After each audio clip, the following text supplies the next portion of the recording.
Cet été, avec les CPG de RBC, protégez votre argent comme vous vous protégez du soleil. Pour découvrir les options de CPG qui conviennent le mieux à vos besoins et profiter d'une offre exclusive au Québec, parlez à un conseiller RBC dès aujourd'hui ou allez à rbc.com/protéger votre argent. Certaines conditions s'appliquent. Mathieu, dans ta chronique, tu as tenu à rendre hommage au courage de Régis Labombe. Oui, parce que Régis Labombe, c'est un entretien qu'il a accordé à la presse il y a à la fin août, en fait, et il y a eu très, très peu d'écho, étrangement, ou peut-être pas étrangement, finalement. Régis Labombe, donc, nous dit Montréal, pour plusieurs Québécois, c'est en train de devenir une autre planète. Manière comme une autre de dire, c'est en train de devenir un autre pays, comme si on ne s'y reconnaît pas, comme si, autrement dit, Montréal est en train de se séparer culturellement, linguistiquement, politiquement même du Québec. Et ça, on le sait, mais il ose le dire. Mais il va plus loin, et c'est là que j'étais frappé par sa franchise. Il nous dit, Régis Labombe, au rythme où vont les choses, c'est statistiquement inévitable. Les francophones n'auront plus la maîtrise du processus électoral au Québec. Hein. Autrement dit, les francophones sont en train d'être progressivement de se marginaliser démographiquement, et un jour, ils ne pèseront plus suffisamment pour commander leur destin. Alors, on peut dire que on le savait déjà depuis 1995, les francophones avaient voté oui à 61% pour la souveraineté, mais ça n'avait pas suffi. Eh bien, peu à peu, et là, ça confirme ce qui se dit dans les cercles politiques de tous les partis, soit dit en passant, une formule revient souvent dans tous les partis, c'est la CAQ en a non seulement pour un, pour deux, mais peut-être même pour 3 mandats, et ce sera le dernier, parce qu'après ça, Montréal, on le sait, c'est désormais sous le signe de l'hégémonie libérale avec des comtés libéraux protégés. Laval est devenu une extension politique du West Island. Ensuite, les deux rives, les 2-4-5-0 vont basculer peu à peu. Et autrement dit, les francophones seront dans une situation où ils seront une grosse communauté, mais ne seront plus la majorité historique francophone sera dans une dynamique de marginalisation.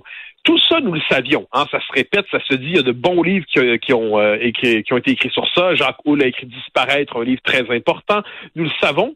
Mais normalement, quand on dit ça, politiquement, on se fait traiter de raciste, on se fait traiter de xénophobe, on se fait traiter de type d'extrême droite encore. Et là, Régis Labombe, qui est une figure tout à fait raisonnable, une figure respectable, un homme politique qui sait, qu'on soit d'accord avec lui en général ou non, qui est un homme qui n'hésite pas à mettre les pieds dans le plat quand il le faut, eh bien là, il vient de dire une vérité profonde. Il vient de dire à tous que 2 + 2 = 4 et que la dynamique de marginalisation due à l'immigration massive va entraîner une perte de pouvoir dans le seul État que les francophones contrôlent en Amérique du Nord. J'espère qu'on y verra un signal d'alarme. Écoute, c'est même pas une opinion, là. Il ne fait que dire des faits. Parce qu'en politique, il y a 3 choses extrêmement importantes en politique. C'est la démographie et la démographie. Ah oui, absolument. C'est la formule de Michel Brunet, absolument, qui disait le nombre et le nombre, absolument d'accord. Et Régis Labombe, en plus, la preuve qu'on est un propos de bonne foi, pourrait-on dire, lui semble dire qu'il faut s'y accommoder. C'est-à-dire la réalité est ainsi faite désormais, puis il ne se croit manifestement pas dans une situation ou dans le pouvoir de renverser la tendance. À tout le moins, il laisse entendre le contraire. Donc, il va falloir s'accommoder de cette situation nouvelle. Il va falloir trouver des arrangements et des compromis. C'est ce qu'on comprend de son propos. Mais c'est à partir de ce moment-là qu'après il a eu le courage des faits, mais qu'il nous permette évidemment le désaccord sur l'analyse et la suite des choses. On peut décider maintenant de chercher à renverser la tendance. Mais est-ce qu'on peut la renverser, la tendance? Parce que les chiffres sont là, on fait de moins en moins d'enfants. Les francophones au sein du Canada fondent comme neige au soleil. Ils ont même plus besoin de nous courtiser là, pour avoir une victoire. Ça, c'est très juste ce que tu dis là. C'est-à-dire que dans le cadre canadien, les francophones sont dans une dynamique de marginalisation et on le voit, ça pèse de moins en moins. Mais le problème, c'est qu'au Québec même, les francophones sont dans une voie de marginalisation progressive. Ça se fait peu à peu, mais de peu à peu, ça commence à faire un gros mouvement. Et là, c'est pour ça que je l'ai évoqué tantôt, il y a un livre important qui a été discuté quand même ces dernières années, pas autant qu'il le devrait, je crois, à cause de la force de ses propositions. Je crois que tu l'avais reçu dans ton émission, si je me trompe pas. C'est Disparaître de Jacques Houle. Oui. Et Jacques Houle, qui est un ancien haut fonctionnaire fédéral, qui a proposé un livre, j'avais eu le bonheur d'en écrire la préface, je le dis. Il avait écrit un livre très, très fort où il dit, c'est pas compliqué, on parle de la question de l'immigration souvent en termes économiques. Il remettait d'ailleurs en question le mythe de la pénurie de main-d'œuvre, et qui a été un peu confirmé ces derniers temps, hein, parce parce que quand on disait il y a pénurie de main-d'œuvre, il faut augmenter les seuils d'immigration, là on s'en va vers des taux de chômage assez importants, il faut quand même continuer d'augmenter l'immigration. Autrement dit, on commence à comprendre que quelqu'un rit de nous quelque part. Mais il nous dit sur la question même de la survie du peuple québécois, de sa capacité démographique, sa capacité que la majorité historique francophone soit assez forte pour intégrer les nouveaux arrivants, pour transformer les nouveaux arrivants en québécois, pour réussir à les québéciser, à les franciser, ce qui devrait être l'objectif, eh bien, il nous dit c'est possible, mais à condition de baisser significativement les seuils. Donc, les baisser, lui, il dit autour de 30 000 ou un peu moins, qui étaient les seuils historiques du Québec, nous dit-il. Et on peut croire qu'une telle baisse des seuils enverrait un signal comme quoi, là, il y a un changement véritablement dans la politique démographique du Québec. Il plaide aussi pour des politiques linguistiques plus fortes, des politiques d'intégration plus fortes, mais il nous dit rien ne sera fait si on ne touche pas à la question des seuils, parce qu'à un moment donné, la démographie, comme tu le disais, est plus forte que tout, et à partir de ce moment-là, eh bien, même les politiques les plus volontaristes, que ce soit la laïcité ou la langue française, n'y pourront rien. Mais si on veut être capable d'intégrer les nouveaux arrivants, ce qui devrait être notre objectif, il faut il faut baisser les seuils significativement, sinon le scénario Régis Labombe va s'accomplir et les francophones ne seront plus qu'une grosse communauté au Québec, mais qui aura perdu le contrôle du seul État où ils sont majoritaires en Amérique du Nord. Et tu as vu le Parti libéral du Québec, on sait qu'il a été abandonné par les francophones, qui est rendu un gros parti égalité. Ils ont annoncé leur couleur, ils vont devenir maintenant un parti progressiste, un parti à gauche.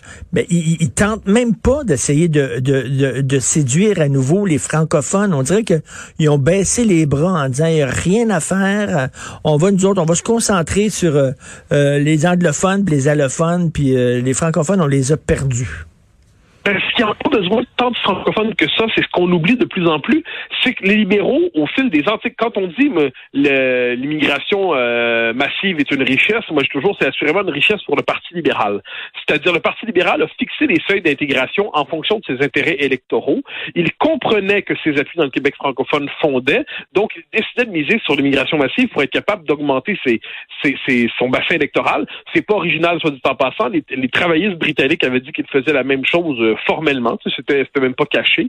Donc, c'était dit comme tel. Il faut se rappeler Christophe Sirois qui disait dans le cadre du référendum de 95, aux souverainistes, c'est votre dernière chance, parce que la prochaine fois, par l'immigration massive, eh bien, vous serez plus capable de gagner. Donc là, maintenant, les francophones n'ont pas besoin les libéraux n'ont pas besoin de tant d'appui que ça dans le Québec francophone pour l'emporter. Ils se fient au mouvement naturel de la démographie. Et ensuite, ce qui est fascinant, c'est que le PLQ, mais ça c'est un mouvement qu'on voyait venir depuis des années.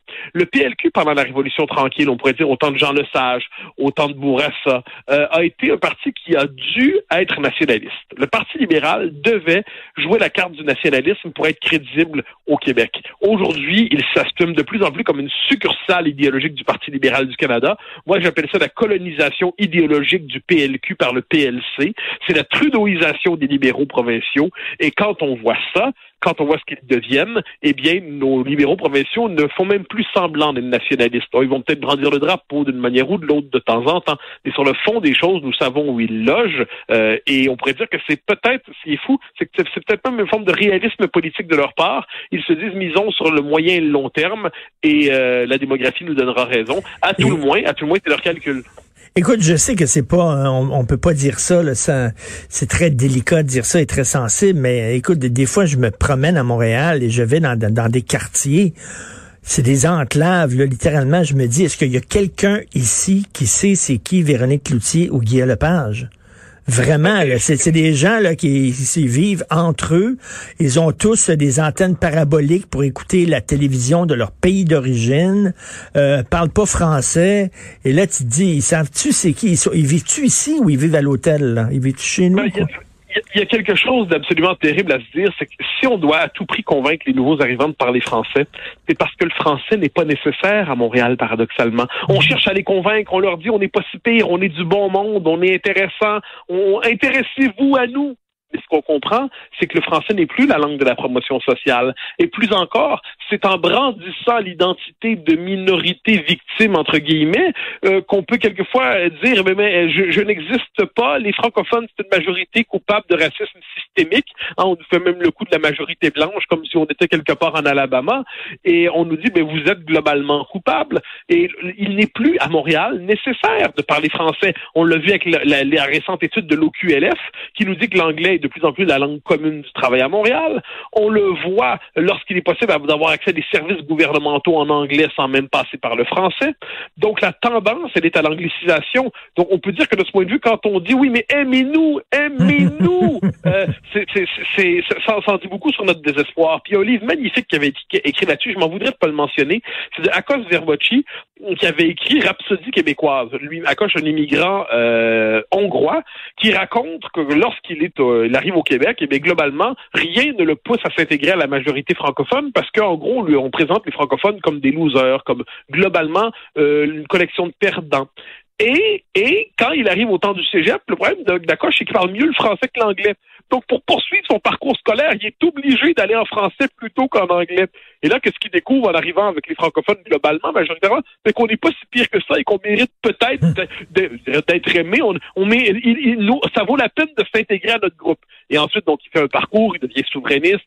Et donc, son livre, Rhapsodie québécoise, est un livre d'une lucidité remarquable qui mérite d'être lu ou relu sur ces questions. Il y a des scènes bouleversantes aussi. Il raconte une scène dans son école secondaire où il y a une espèce de journée de danse folklorique, et là, chaque communauté a ses propres danses folkloriques, et ainsi de suite. Et quand vient le temps, c'est une école très multiethnique, et quand vient le temps de la danse canadienne-française, l'ensemble de la salle se met à huer, à faire bouh, comme si c'était ridicule. Incroyable. Ça, c'est pas le fruit d'une... Des fois, c'est Akos Verboci qui raconte ça dans Rhapsodie québécoise. Donc, il est temps de faire preuve de lucidité sur ces questions-là. Non pas pour détester qui que ce soit, non pas pour faire le procès de qui que ce soit, mais la lucidité peut conduire à des choix politiques responsables, et le maire Labombe nous y invitait peut-être. Tout à fait. Et en terminant, Benoît, voyons, Mathieu, écoute, j'ai vécu 1 an et demi dans le centre-ville de Montréal. J'ai essayé en plein downtown de Montréal, mais écoute, j'étais tellement écœuré de me battre pour me faire servir dans ma langue, tellement écœuré de croiser des gens qui se foutaient totalement du français. On était dans le coin de l'Université McGill. J'ai baissé les bras et j'ai déménagé la semaine dernière dans un quartier francophone. À un moment donné, le centre-ville de Montréal, il n'y a rien à faire là pour les francophones. On a perdu la guerre, moi, je le dis. Merci beaucoup. Mais on peut décider de relancer la bataille. Merci beaucoup, Mathieu Bock-Côté. Merci, bonne journée. Au grand plaisir, à demain. En 2020, l'art devient mobile. Rassemblement majeur de la communauté artistique du monde entier, Mural lance cette année sa nouvelle application mobile gratuite. Présentée par Vidéotron, elle vous permettra de visiter de façon autonome toutes les murales produites lors des 8 éditions du festival, en plus de vous faire découvrir un parcours unique, comprenant un audio-guide et des œuvres en réalité augmentée. Téléchargez gratuitement la nouvelle application mobile Mural Festival, disponible dès maintenant sur App Store et Google Play. Vidéotron, l'art devient mobile. Rassemblement majeur de la communauté artistique du monde entier, Mural lance cette année sa nouvelle application mobile gratuite. Présentée par Vidéotron, elle vous permettra de visiter de façon autonome toutes les murales produites lors des 8 éditions du festival, en plus de vous faire découvrir un parcours unique, comprenant un audio-guide et des œuvres en réalité augmentée. Téléchargez gratuitement la nouvelle application mobile Mural Festival, disponible dès maintenant sur App Store et Google Play. Vidéotron. Le commentaire de Mathieu Bock-Côté, dépensé pas comme les autres. Écoute, Mathieu, je sais que tu brûles d'envie de me parler du débat du PQ d'hier, mais avant, je veux revenir sur ta chronique sur Valérie Plante, la dame qui n'accepte aucune critique. Hein. C'est vraiment une idéologue, c'est-à-dire que elle n'écoute pas les citoyens. Elle sait ce qui est bon pour nous et elle va l'imposer. Mais elle a la vérité révélée. C'est assez agaçant. C'est-à-dire, on est dans c'est vraiment caractéristique d'une certaine frange du progressisme qui considère qu'elle n'a pas devant eux des adversaires, donc des adversaires, des gens qui pensent pas comme nous et qui ont leur raison de pas penser comme nous, mais soit des gens à combattre parce qu'ils sont mauvais ou des gens à éduquer parce qu'ils sont pas éclairés. Donc, c'est soit la figure de la croisade ou la figure du pédagogue. Donc, d'un côté, c'est la croisade contre l'armée automobiliste, hein, et de l'autre côté, c'est le pédagogue contre le citoyen gnochion qui comprend pas vraiment. Et à travers ça, quand on la critique, il y a une espèce de ligne de défense. L'ultime ligne de défense aujourd'hui, c'est de se victimiser en se présentant comme victime du sexisme, du patriarcat, et ainsi de suite, comme elle nous a fait le coup la semaine passée. Alors, le pire, c'est que Valérie Plante est une femme politique qui a été capable d'inspirer pendant un temps les Montréalais.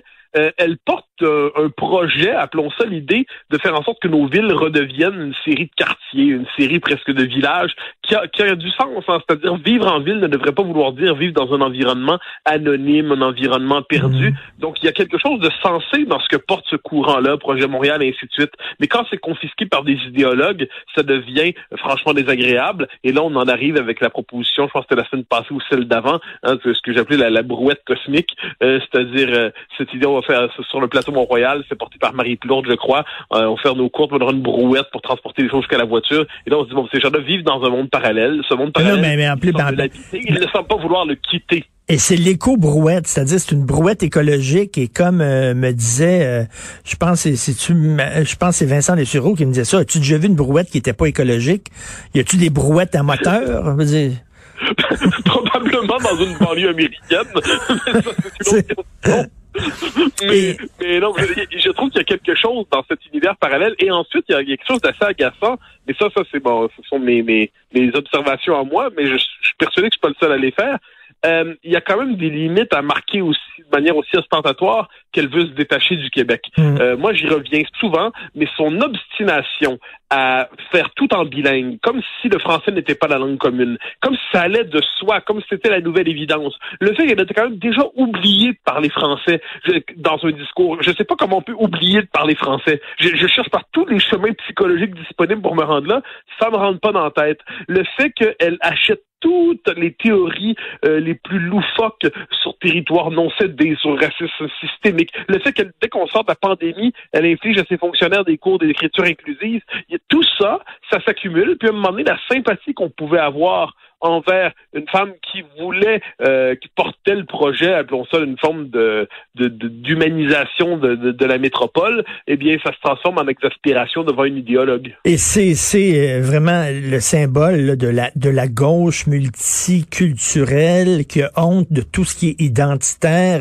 En fait, c'est le bras municipal de Québec solidaire. Si on veut savoir à quoi ressemblerait un Québec sous Québec solidaire, ben c'est ça, on n'a rien qu'à regarder Montréal.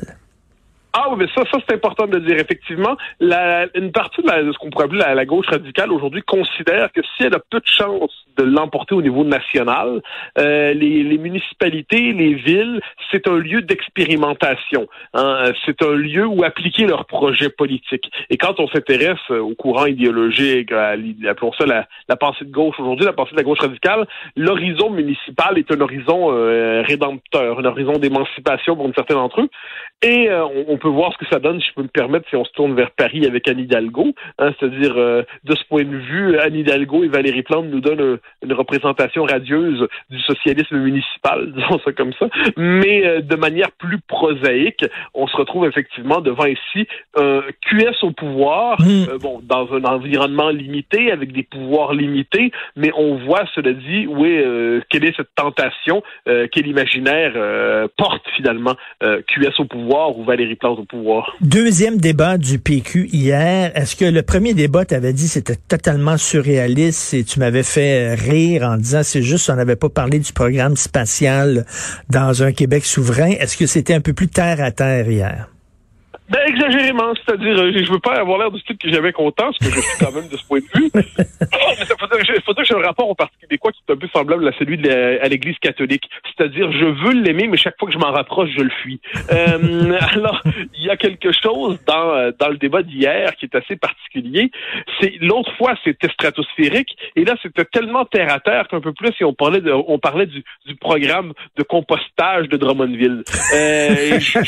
Je m'explique. Là, on voulait montrer qu'on était sérieux, qu'on parlait des choses concrètes, qu'on était vraiment concret. Puis au final, j'ai l'impression qu'on a loupé ce qui me semble essentiel, c'est discuter globalement de la vision politique d'un chef et non pas lui demander, mais ça c'est peut-être moi qui n'ai pas le même genre d'attente, non pas lui demander d'avoir une solution chiffrée et détaillée à chaque problème de la société. La vocation d'un chef politique, c'est d'avoir une vision, d'avoir une lecture de la société, une lecture d'ensemble. Si on lui demande, un peu à la manière d'un super technocrate, d'avoir une réponse à tout, ça devient rapidement, ils vont parler pour rien dire. Autre élément, et là on l'a vu hier, on l'a vu pour la première fois depuis longtemps, mais c'est intéressant. Le PQ, on l'a toujours dit, c'est une coalition. C'était beaucoup moins vrai ces dernières années. Et là, hier soir, c'est apparu, mais surtout dans le contraste, par exemple, entre un Frédéric Bastien et un Sylvain Gaudreault. C'est-à-dire, Frédéric Bastien, il allait, à un moment donné, il a dit, sur la question de la famille, il faut faire ce qu'on peut pour éviter que les familles n'éclatent, parce que lorsque la famille éclate, eh bien, il y a des conséquences pour les enfants, et ainsi de suite. Et là, Sylvain Gaudreault a cherché à le reprendre en disant, vous avez des préjugés, vous stigmatisez. Alors que Bastien, globalement, il allait simplement d'une évidence, c'est que l'éclatement de la famille est rarement une bonne nouvelle. Ça ne veut pas dire qu'il faut condamner les gens. Et là, Gaudreault, qui se veut pragmatique, a joué le jeu de presque une espèce de réflexion sournois gauchisant et sorti. Autre élément, quand Bastien dénonce la bureaucratie, en disant pour les entrepreneurs, la bureaucratie, c'est vraiment un obstacle pesant. Donc ça, c'est alors que c'est pas vraiment la culture péquiste de dénoncer ça. Donc l'élément gauche-droite était un peu présent, l'élément de coalition. Ensuite, Paul Saint-Pierre Plamondon, et ça c'est quand même sa force, une maîtrise des dossiers, une vraie capacité de contrôle, de parler des différents thèmes, mais cela dit, encore une fois, ce débat-là ne permettait à personne de se hisser, de se distinguer. D'une fois pour toutes, j'ai l'impression que le vrai débat, ça va être le prochain, le dernier, 22 septembre, je crois, parce que là, on va aborder finalement la question qui fâche, identité, immigration, nationalisme. Là, on va parler du réel et pas simplement de l'identité social-démocrate désirée du PQ. Et Paul Saint-Pierre Plamondon, je l'aime bien, mais hier, je l'ai trouvé un peu cheap là, face à Guy Nantel, où il disait sur scène, vous avez fait un gag sur une victime allégée d'inconduite sexuelle, comment vous allez réagir si vous êtes premier ministre? Et là, Guy Nantel dit, écoute, c'est un personnage sur scène à un moment donné, là. Non, mais ça, honnêtement, je ferai une nuance. Je comprends l'idée que Nantel ait eu une carrière d'humoriste et puis ça, il n'y a pas de souci. Je pense que tout le monde accepte. Je crois qu'il faut le dire, c'est un de nos meilleurs humoristes. Il était piquant, il était cinglant. Oui. La question que posait PSPP est un peu différente, je crois. C'est une fois que vous êtes devenu chef, est-ce que vous pouvez continuer le soir de faire ça? Non, ça c'est autre chose. Mais non. Moi, mais c'était sa question. Puis moi, j'ai l'impression que ça, c'est une chose que j'avais dit dès que Nantel est apparu dans la campagne. J'avais vérifié auprès de ses organisateurs, oui, il va faire encore des spectacles, même s'il est élu.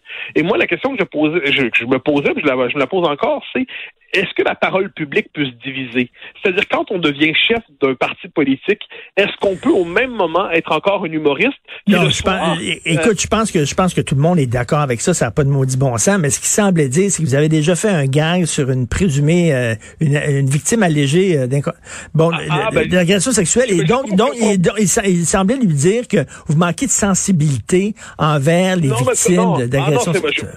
Je sais pas si tu as vu la séquence au complet, j'ai regardé le débat hier, je faisais partie des 1500 personnes au Québec qui croyaient que c'était la chose la plus fondamentale à faire de regarder ce débat. Bon, à chacun ses perversions, c'est la mienne. mais cela dit, c'est pas ce qu'il a dit. Il a dit, tu as fait des blagues, tu étais humoriste, c'était très bien. Mais si tu deviens chef et tu continues ta carrière d'humoriste. Donc, il disait pas au passé, il disait au futur. Puis je pense que ça, c'est une vraie question. C'est-à-dire que Nantel ait fait des blagues qui sont les tiennes, personne n'est en droit de lui reprocher. C'est un humoriste, puis en plus, 1000 fois plus libre que bien d'autres humoristes qui sont spécialisés dans les histoires un peu insipides, disons, c'est comme ça. Mais, une fois que tu deviens chef, est-ce que tu peux être humoriste et chef politique, c'est-à-dire diviser ta parole publique? Ça, je pense que c'est une vraie question. Personnellement, je me l'étais posée dès le début. Et autant Nantel amène quelque chose dans la course, il n'y a pas de doute là-dessus. Il y a une vraie maîtrise. C'est la preuve que le Parti québécois est capable d'attirer des figures qui comptent. Il y a une capacité aussi de toucher des gens qui sont pas intéressés à la politique en général. La question de PSPP, c'est pas t'as déjà fait des blagues, comment oses-tu? C'est si tu deviens chef, comment est-ce que tu peux diviser ta parole publique? Et ça, je crois que la réponse de Nantel, elle était à demi convaincante. Il nous dit, je peux pas annuler ces spectacles-là, ça me coûterait 250 000. Et tout le monde comprend, personne n'a envie de perdre 250 000, mais il n'en demeure pas moins que la question se pose, quand on est chef politique, est-ce qu'on peut diviser sa parole publique? Quand on est chef politique, est-ce qu'on peut être en même temps commentateur politique? Quand on est chef politique, et surtout dans le cas d'humoriste, c'est que c'est un personnage. Donc, Nantel nous dit, on peut croire, il faut croire l'homme politique et ne pas s'attarder sur le personnage et l'humoriste. C'est compliqué quand même à un moment donné de fracturer ainsi. Et ça, je pense que c'était la question de PSPP. Peut-être n'aurait-il pas dû la poser, mais ce qui est certain, c'est que des commentateurs, j'en suis, et d'autres, l'ont déjà posé, puis j'avais pas l'impression de faire une cheap shot à Nantel quand j'ai posé cette question-là. C'est que pour moi, c'est fondamental. Quand on assume de telles responsabilités, je crois qu'elles sont à ce point prenantes, elles sont à ce point exigeantes symboliquement qu'on ne peut se diviser, qu'on ne peut se fragmenter. 250 000 $, ça y est, il m'a changé de job, moi, là. Je vais devenir humoriste, je pense. J'ai noté ça, je me suis dit qu'il n'y avait pas le droit d'annuler à coup d'eau, ça coûterait 250 000 d'annuler. Je me suis dit que j'aurais pas dû faire philo, finalement. Philo et sociaux ne conduit pas de carrière fortunée, nous, c'est autre chose. On vit pour sa vocation, comme les curés. Merci beaucoup, Mathieu, de t'être sacrifié puis d'avoir regardé le débat pour nous. Mathieu Bock-Côté, bonne journée. Salut. En 2020, l'art devient mobile. Rassemblement majeur de la communauté artistique du monde entier, Mural lance cette année sa nouvelle application mobile gratuite. Présentée par Vidéotron, elle vous permettra de visiter de façon autonome toutes les murales produites lors des 8 éditions du festival, en plus de vous faire découvrir un parcours unique, comprenant un audio-guide et des œuvres en réalité augmentée. Téléchargez gratuitement la nouvelle application mobile Mural Festival, disponible dès maintenant sur App Store et Google Play. Vidéotron. Jardin présente le 7e Festival international du film Black de Montréal du 23 septembre au 4 octobre. Découvrez les histoires Black authentiques à travers 120 films palpitants de 30 pays. Du 23 septembre au 4 octobre, en ligne, dans le confort de votre salon ou de votre cuisine ou de n'importe où. Vite, réservez votre carte passeport tout accès pour seulement $49 sur montrealblackfilm.com, un événement de la Fondation Fabienne Collat. Martino, souvent imité, mais jamais égalé. Vous écoutez Martino. Cube Radio. Le commentaire de Mathieu Bock-Côté, dépensé pas comme les autres. Mathieu, le monde est fou. Mathieu, le monde est... Salut, le monde est fou. Écoute, là, la SOCAN qui va donner un prix à la meilleure musique noire canadienne. Je me demande, c'est quoi de la musique noire canadienne? Les Oscars qui ont changé leurs critères. Si tu veux être en nomination pour le meilleur film, l'Oscar du meilleur film, tu dois avoir tant d'handicapés, tant de femmes, tant de gens racisés. Et là, on dit que le langage pour décrire le vin est un langage sexiste et raciste. On est tombé sur la tête. Ouais, alors je crois que dire le monde est fou, cela nous fait plaisir, cela nous satisfait, parce qu'on se dit, ben, sont fous, Seigneur Dieu, qu'est-ce qu'on peut faire devant ça? Mais je pense qu'il faut plus se dire, maintenant, on est moins devant des fous qu'on est devant une logique qui se déploie de manière intégrale, ce que j'appelle la logique du régime diversitaire, mais on pourrait aussi appeler ça d'un antiracisme devenu fou, d'un antiracisme racialiste, d'un antiracisme qui, dans les faits, réhabilite la race et veut voir du racisme partout, dans tout, révolutionnaire, qui prétend jeter à terre les statuts, transformer la liberté d'expression, et là, oui, changer le vocabulaire du vin. Alors, ça nous vient des États-Unis, de San Francisco. Une journaliste spécialiste du vin dit le vocabulaire du vin, il est fondamentalement raciste et sexiste et il faut le changer pour le rendre plus inclusif. Mais pourquoi il est raciste et sexiste? Donne-moi des exemples. Alors là, ce qui fait ça, c'est que moi, j'ai une connaissance, j'aime le boire, j'aime le goûter, je sais le nommer à peu près, mais tout ce vocabulaire-là d'expert m'échappe comme il échappe à la plupart d'entre nous. Je lis hier cette nouvelle qui me frappe, et là, ce qui me frappe à travers ça, c'est qu'elle, qui se veut experte, la journaliste en question, nous dit tous ces termes réfèrent, ça c'est l'exemple, à la société française. La société française, c'était exagérément blanche, ne l'oublions pas, société de traces et de marques chrétiennes, comme dirait l'autre. Donc tout ça, c'est un vocabulaire qui appartient à l'univers mental auquel les personnes racisées racisés ne peuvent s'identifier. Donc, ne serait-il pas nécessaire aujourd'hui, au nom de la justice, du droit, de l'égalité et de l'inclusion, de changer le vocabulaire du vin pour le déraciser, pour le rendre plus... Comme un exemple, on dit, mettons, ça a une saveur, ce vin-là, une saveur de sous-bois. Et là, ça a l'air que les Noirs, les personnes racisées, ne sont pas capables de savoir c'est quoi une saveur de sous-bois parce qu'ils n'ont pas accès à la forêt, c'est français, je comprends pas. Oui, de même pâte de fruits, apparemment. De même brioche, garrigue et fleurs de sel. Je tire ces exemples de l'article de CNews qui reprenait ça. Alors là, moi je tiens à me mettre dans le camp des ignares. Hein. C'est-à-dire, quand on m'explique le vin avec tant de nuances, je confesse généralement ma perplexité. Quand on me dit... j'ai toujours dit, pour l'appréciation du vin, et là j'aurais l'air d'un terrible inculte, mais de temps en temps, il faut se dévoiler. Vous aimez Mathieu? Vous aimez beaucoup? Et je suis capable de dire il est bon, il est très bon, il est excellent, il est formidable, mais on tourne quand même autour d'un certain... Et là, je suis toujours fasciné devant ceux qui ont la maîtrise exacte pour dire la petite... Or, ce qu'on nous dit en France, c'est que derrière tout ça, il y a encore une fois une conspiration raciste. Hein? La théorie du racisme systémique est probablement la théorie conspirationniste la plus efficace de l'histoire humaine, parce qu'on voit partout les traces du racisme dans toutes les marques de l'existence humaine. Et là, le problème, c'est que devant ça, on peut en rire.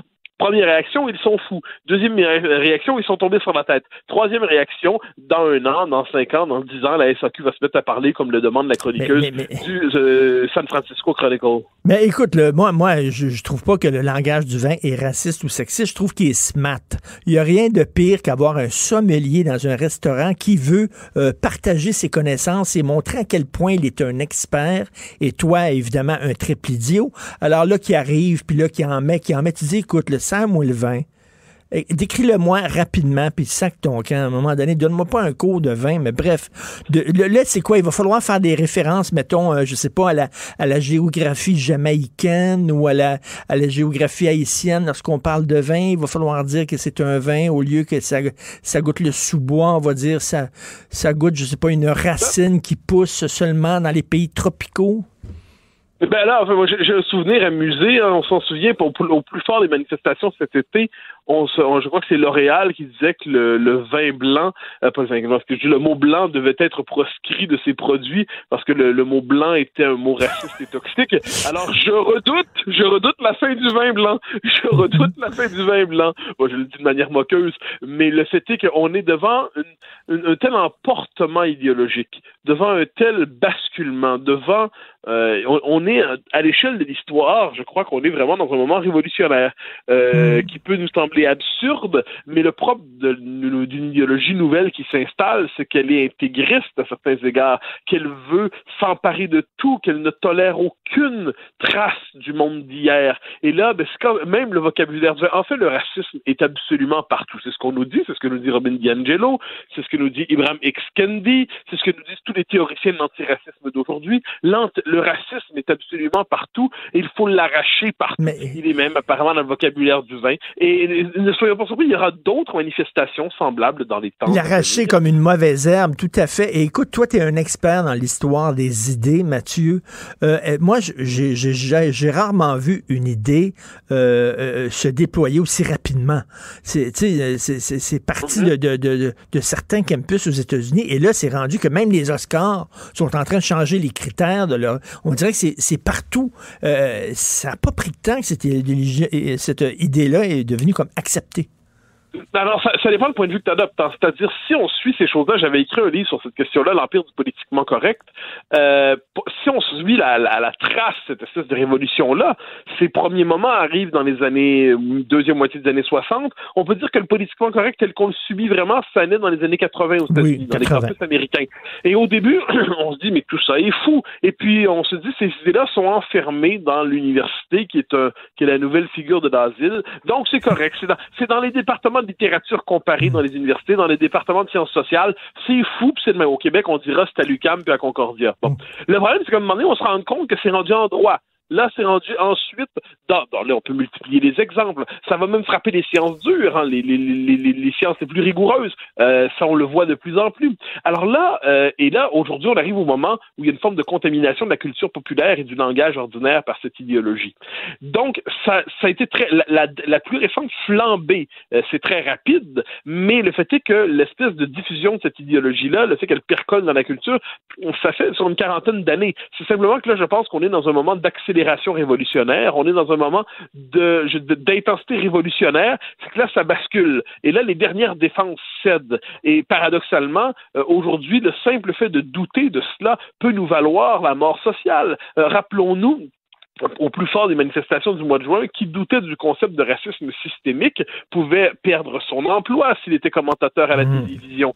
On l'a vu au Canada anglais. Dans l'université, qui prononce le titre, on l'a souvent dit, de Nègre blanc d'Amérique, il va en payer le prix à la CBC aussi, parce que vraiment dire le titre est un scandale. On est quand même rendu là. Donc, tout cela est très rapide, oui, mais nous vient de loin. C'est simplement que, et ça c'est l'erreur de ce que j'appelle la droite bourgeoise.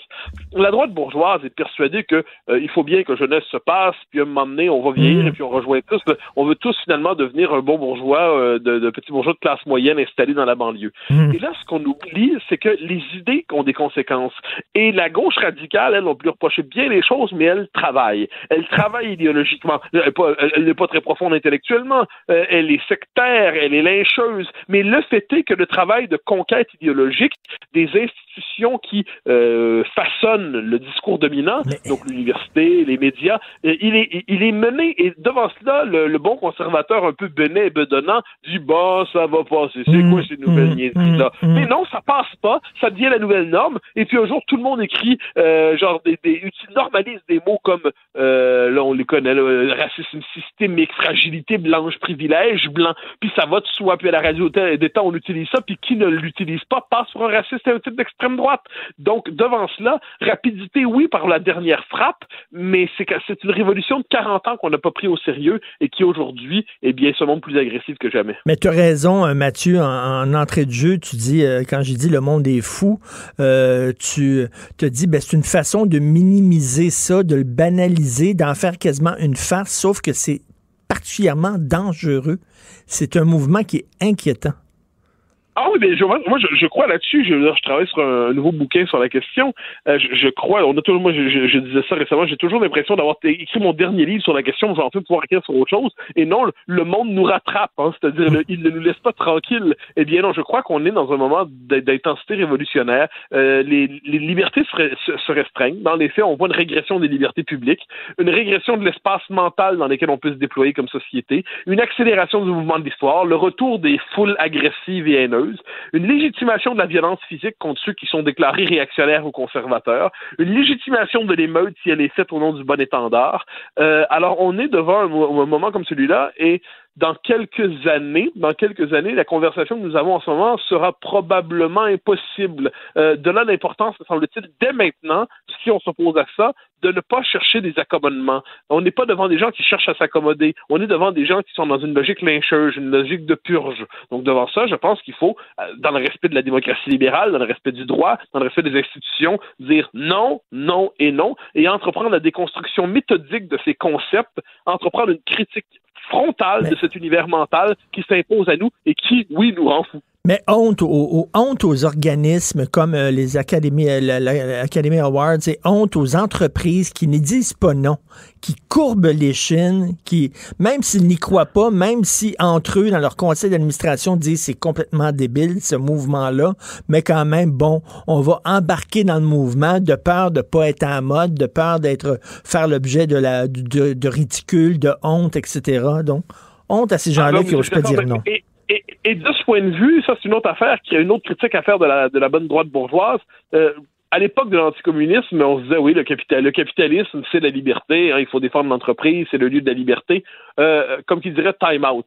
Aujourd'hui, il n'en est plus ainsi. Le corporate capitalism, là, le grand capital, appelons ça comme ça, les grandes entreprises, se rallient à ce programme, se rallient à cette idéologie. Les formations à la diversité, entre guillemets, qui sont dans les faits des lieux de normalisation de concepts comme racisme systémique, privilège blanc, où il y a des séances d'auto-lynchage, appelons ça comme ça, des séances d'autocritique néo-maoïste en contexte diversitaire.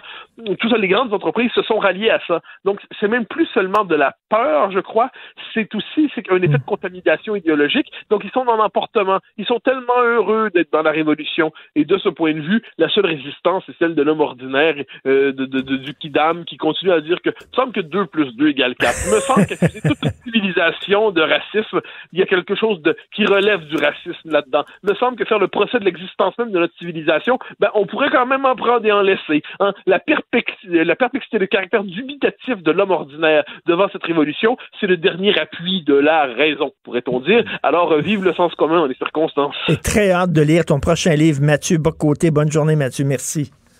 Au grand plaisir. Au revoir. Salut. Chez Fizz, nos forfaits mobiles sont personnalisables et flexibles chaque mois. Ça vous laisse le loisir de changer d'idée et de le modifier selon vos goûts. C'est un peu comme quand vous commandez un... Latte, moitié vache, moitié amande, décaf, mais fais-le fort, s'il te plaît. Pour finalement prendre un... Oh, cappuccino, lait d'avoine, mais pas de lait. Juste la petite mousse sur le dessus. Il y a juste les fous qui changent pas d'idée. Et contrairement au barista à la moustache cirée, votre forfait Fizz, lui, ne vous jugera jamais. Pour des forfaits mobiles personnalisables et flexibles... Avec les CPG de RBC, protégez votre argent comme vous vous protégez du soleil. Pour découvrir les options de CPG qui conviennent le mieux à vos besoins et profiter d'une offre exclusive au Québec, parlez à un conseiller RBC dès aujourd'hui ou allez à rbc.com/protégez votre argent. Certaines conditions s'appliquent. Le commentaire de Mathieu Bock-Côté, dépensé pas comme les autres. Mathieu, c'est avec bonheur que je t'annonce que demain à Montréal, il va y avoir la marche pour la libération du peuple organisée par Alexis Cossette-Trudel et il y aura un discours de Lucie Laurier. Je pense que tu es d'accord avec moi. Une journée sans discours de Lucie Laurier est une journée perdue. Moi, je suis contre la libération du peuple, alors je n'irai pas. Tu veux que le peuple demeure esclave? Il n'est jamais aussi beau qu'esclave et enchaîné, dirait-on. Non, alors, tu veux... Soyons sérieux pour les auditeurs qui n'auraient pas de 2e et 3e degré. Non, disons simplement qu'on n'a probablement pas la même définition de la libération, ni même du peuple. Et en dernière instance, j'ai probablement du lavage à faire. Non, mais tu sais, c'est ça maintenant nos gros combats, là. Tu sais, avant, dans les années 40, il y a des gens qui résistaient, là, qui risquaient leur vie pour résister contre les nazis. Maintenant, on résiste pour ne pas avoir de porter de masque quand on va chercher un 6-pack au dépanneur. C'est ça maintenant notre guerre. Alors, mais là, tu mets le doigt sur quelque chose d'essentiel, je pense. Moi, ça fait des années qu'on se désolait d'une manière ou de l'autre du manque de mobilisation, du fait que les gens n'étaient pas prêts à prendre la rue pour des grandes causes, mais on se disait que le jour où la grande cause viendrait inspirante, lumineuse, transcendante, enfin, l'amour sacré de la liberté nous porterait enfin dans les rues à la conquête du pays. Apparemment, ça s'est pas passé comme ça. Et plutôt que de se battre pour l'indépendance, j'en sais rien, ou la laïcité, ou la restauration du français, on se bat pour le masque. Et je sais pas, il y a devant cela une part de moi, Dieu sait que j'essaie toujours de comprendre les mouvements sociaux auxquels je ne m'identifie pas, auxquels je n'adhère pas, que je critique. Mais sur ce coup-là, autant je peux comprendre avec raison les critiques de la gestion de la pandémie, la critique des errances, des errements de la santé publique, qu'on peut critiquer les excès de la sécurité sanitaire, tout ça, je le comprends. Mais il y a une rhétorique qui emballe tout ça, qui rend ce projet presque inintelligible pour ceux qui habitent pas le monde parallèle. Écoute, je vais utiliser la grille d'analyse de Michel Onfray. Là, écoute, pour moi, c'est un signe de décadence de l'Occident. C'est-à-dire qu'on est tellement confortable, on est tellement bourgeois que maintenant nos grands combats, c'est ça. C'est pas porter le masque quand on va chercher des céréales au dépanneur du coin. Hein. Disons que il y a quelque chose là-dedans, quelque chose d'un peu triste en fait. Et on a l'impression que la capacité, on ne se mobilise pas pour le plus haut, mais pour le plus bas. C'est une période un peu triste, franchement. C'est-à-dire, les repères élémentaires sont décomposés. De l'autre côté, si on cherche à comprendre, à travers ça, est-ce que ceux qui se mobilisent là-dedans, sans croire, je l'espère, je le suppose, aux théories conspirationnistes qui peuvent circuler, est-ce que c'est pas leur manière de protester contre la fin des petits plaisirs qui humanisent l'existence, la fin de ces aspirations naturelles à se toucher, s'embrasser, se serrer la main? Est-ce que c'est pas une nostalgie pour un monde un peu moins étouffant qui s'exprime et qui ne sait pas comment se canaliser, puis qui trouve donc dans ces manifestations l'occasion de dire c'était mieux hier, ce qui est pas faux. C'était objectivement plus agréable de vivre il y a 8 mois provoque en ce moment. Mais une fois que c'est dit, la traduction politique de ce sentiment, la traduction politique de cette aspiration est décevante, pour le dire d'un euphémisme. Tout à fait. Écoute, tu as été témoin sur les médias sociaux d'un échange entre un jeune intellectuel, David Santa Rosa, et un journaliste de la presse, un échange qui portait sur le privilège blanc. Ah oui, alors là, je le résume. Alors, une partie de l'échange a disparu depuis. Apparemment, il y a eu des... Ah oui? Oui, il arrive des fois qu'on efface ses tweets, mais moi, bon, j'ai regardé ça en direct. En gros, un journaliste de la presse, Pascal Leblanc, se lance dans une polémique sur le privilège. Attends, excuse-moi, il s'appelle vraiment Pascal Leblanc. Oui, il n'est pas juste Leblanc, ça veut dire Pascal Leblanc. Okay. Mais il s'appelle juste Leblanc, il n'y a pas de vraiment dans soi. C'est un cabotinage mis à part. Il s'appelle Pascal Leblanc devant David Santa Rosa. Et là, bon, c'est la question du privilège blanc. Et là, David Santa Rosa dit on ne sera pas peut-être pas d'accord en interpellant le journalisme, mais je ne me rappelle pas d'une polémique ou discussion sur le privilège blanc qui était pertinente. Bon, c'est clair. J'ajoute que Santa Rosa a écrit dans l'Action nationale et dans Argument des textes de grande qualité sur la critique justement de la notion de privilège blanc. Il a critiqué le film de Fabrice Ville sur le code au Québec. Il a critiqué le livre de Robin DiAngelo. Donc on est avec un des jeunes intellectuels les plus prometteurs au Québec. L'autre Pascal Leblanc répond « Ouais, nous ne sommes pas d'accord, le privilège blanc existe bel et bien. » Santa Rosa répond avec des données, des faits et ainsi de suite.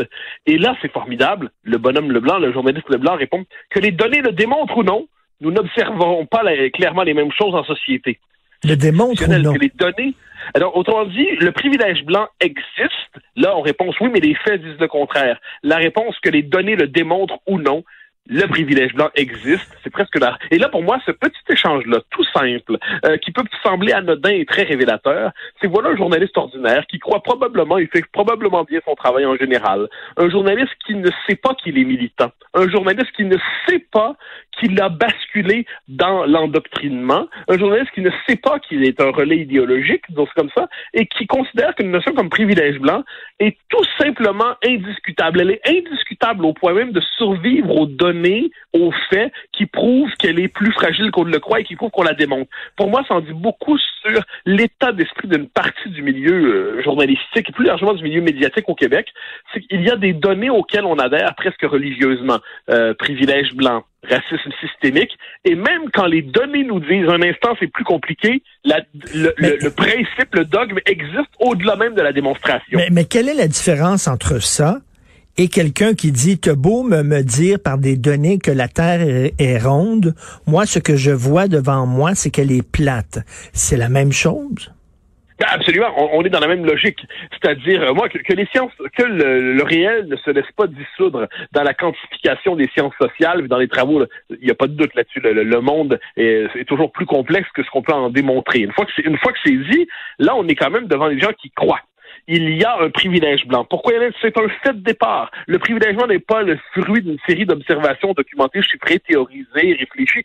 Non, on est devant le fait de départ à partir duquel on réfléchit.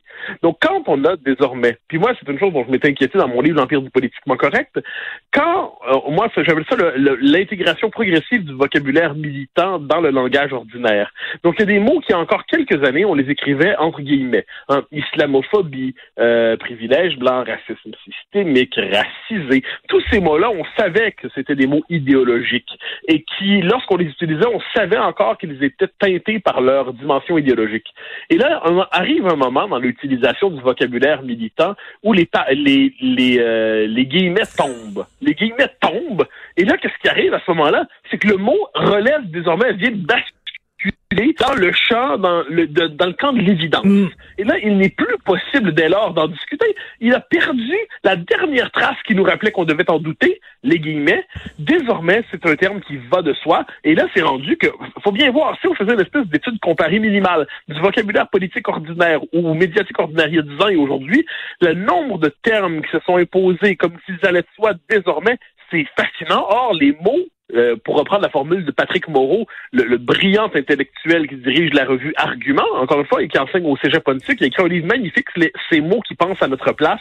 eh bien, il y a des mots qui, lorsqu'ils arrivent avec tout un univers de sens, avec d'autres mots, avec des significations. Et quand on achète ce mot-là, c'est toute une vision du monde qu'on achète. C'est ce qui arrive quand on achète privilège blanc, racisme systémique. Ben oui, je connais pas Pascal Leblanc, mais je suis convaincu qu'il fait partie de ces gens qui rient des gens qui ne croient pas à la science. Par exemple, les flat earthers, ceux qui croient que la Terre est plate.